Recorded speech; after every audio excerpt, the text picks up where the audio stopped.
Hi, yes, I'm Michelle Cairo. I'm CEO and co-founder of Olympia Provisions. So we started 2009. We had thought of Olympia Provisions. That was so loud. Uh, Me and my brother were sitting at the Portland Farmers Market having a picnic. He had just finished a 5-year apprenticeship in charcuterie. And he's like, okay, let's have this picnic. Let's get some amazing charcuterie and do our picnic. So I was like, there's none at the Portland Farmers Market. He's like, what? This is what I do. And I was like, well, let's go get some charcuterie. So we went over to Postwerker City Market. And we got like America's best salami. And he's like, this is not charcuterie, Michelle. It's tangy, it's tough, it's chewy, fake molds all over it. And he's like, let's do this. And I was like, so we grew up we're first generation Greek Americans. And I always had restaurants when we were kids, because every Greek American immigrant has a restaurant. And I went to school to be a stockbroker because I was like, I am never going to work into the food industry, so never say never.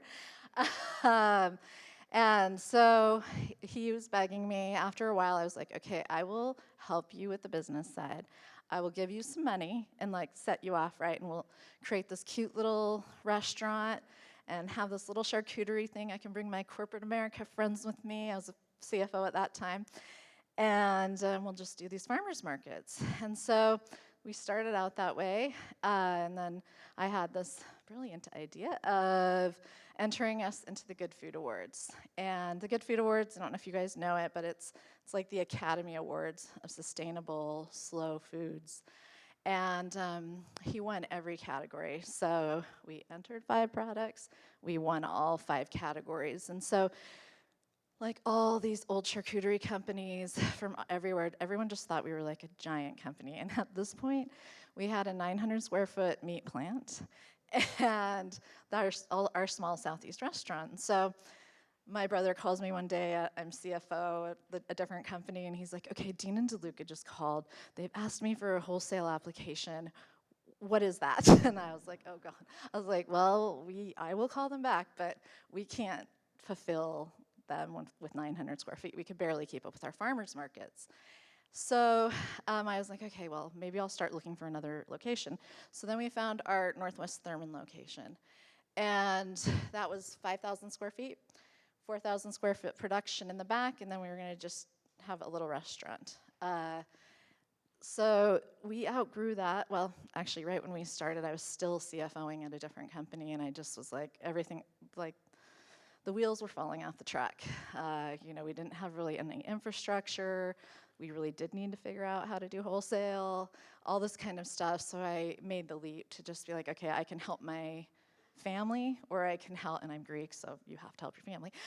So I'm gonna help my family, or I'm gonna help other people be successful. So I chose my family. So I ended up being CFO there, and I think that was like 2011, CEO.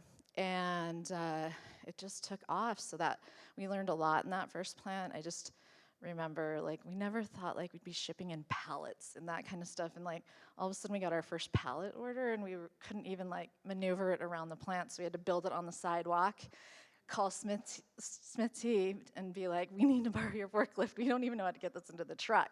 So we learned a lot in that plant, and we ended up having to move in 2 years, so we totally outgrew that plant.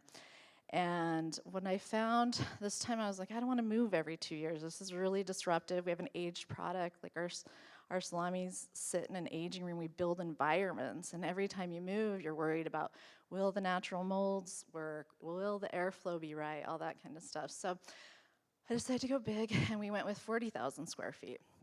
And that's just right over here next to our Southeast restaurant. So we're still growing like crazy. That was 2013. And no, that was 2000. That was 4 years ago. So 2015. So I remember going to that plant after the 4,000 square foot plant, thinking we would never fill that plant up. And just this March, we ended up having to expand into another 10,000 square feet and double our capacity for salami. So now we are sold in every state in the US. We sell to Japan, we sell to Canada, Panama, all sorts of places. We run 7 restaurants. We have a huge online store, subscription services, all that kind of stuff. And it's been absolutely just like probably the coolest way to come into it from my world. So my brother is just all driven by passion and the quality of the product. I am too, but I come back at it from a financial thing. So for us, and it really creates this balance of like quality-driven product and business. And I think it's a blessing every day to get to work with my brother, who I never thought we would ever do that. So what's next for us? Still expanding. We're now to the point that we can we can make impacts on like the environment and that kind of stuff. So we're really looking at organ farming and how to bring pork back to the state of Oregon as a real thing, because we used to produce 28,000 pigs in the state of Oregon. We're down to 5,000. I use 15,000 pigs a year. And it can really be a pathway to profitability for farmers. So we've been, for the last 3 years, working with farmers to figure out how to do this. So our first pigs land on the ground, contracted pigs with a farmer in 2 weeks from now.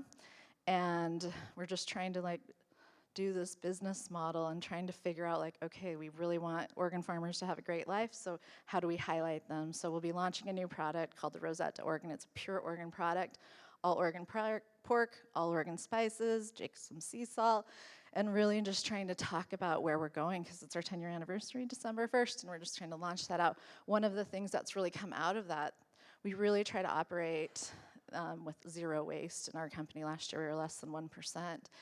And we don't want to waste any part of these animals.